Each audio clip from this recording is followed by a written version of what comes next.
جاننے والے اور نہیں جاننے والے دونوں برابر نہیں ہو سکتے۔ اللہ جتنا عالموں سے پوچھیں گا اتنا جاہلوں سے نہیں پوچھے گا۔ ان پڑھ سستے میں چھوٹ جائیں گے آخرت میں، عالموں کی پکڑ ہو، معمور کی پکڑ نہیں ہوں گی اتنی جتنی امیر کے ہوں گی۔ تو دوسروں کو سدھارنے والا خود کیوں نہیں سدھرا؟ ہاں جی، ہماری بیماری یہ ہے کہ ہم دوسروں کو سدھارنے کی نیت کرتے ہیں۔ بولتے ہیں کیا جی مسلمانہ سدھر رہے چ نہیں، مسلمانہ پیرے کھارے ہو، ابھی انہوں سدھرو نہ کو سدھرو، تو سدھرا کیا یہ دیکھ، دھن رے دنیا اپنی دھن، پرائے دھن کا پاپ نہ پو۔ اللہ تیرے کو تیرے بارے میں پوچھیں گا۔ ہاں جی،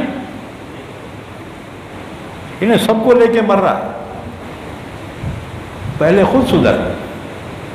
اور ایک بات یاد رکھو کہ انسان اگر خود نیک بنتا ہے نا، اللہ اس کی زبان میں تاثیر عطا فرماتا ہے۔ ہاں جی، خود عمل کرے تو اس کی زبان میں اللہ تاثیر عطا فرماتا ہے، اور خود عمل نہ کرے اس کی زبان میں تاثیر نہیں آتی۔ اب ایک شرابی پھل لگایا ہوا ہے اور بڑا رے شراب نہ کو پیو رے، بہت برا ہے، لوگ مانتے ہیں اس کو پاؤں میں سے نکالے کھن کھن بجاتے سر میں اس کے، بیمان کے بچے۔ ہمارے کو منع کر رہا اور خود جو ہے پیا ہوا ہے۔ ہاں جی، بے نمازی نماز کی وصیت کرے، اثر نہیں ہوتا۔ ہاں جی، بد عمل کسی کو اچھے عمل کی دعوت دے، تاثیر پیدا نہیں ہوتی، عمل سے تاثیر پیدا ہوتی۔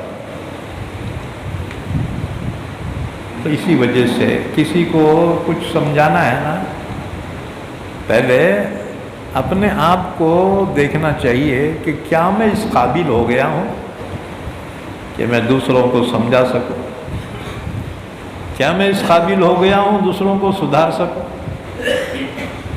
اگر سدھارنا ہے تو خود سدھرنے کی پہلے کوشش کرنا۔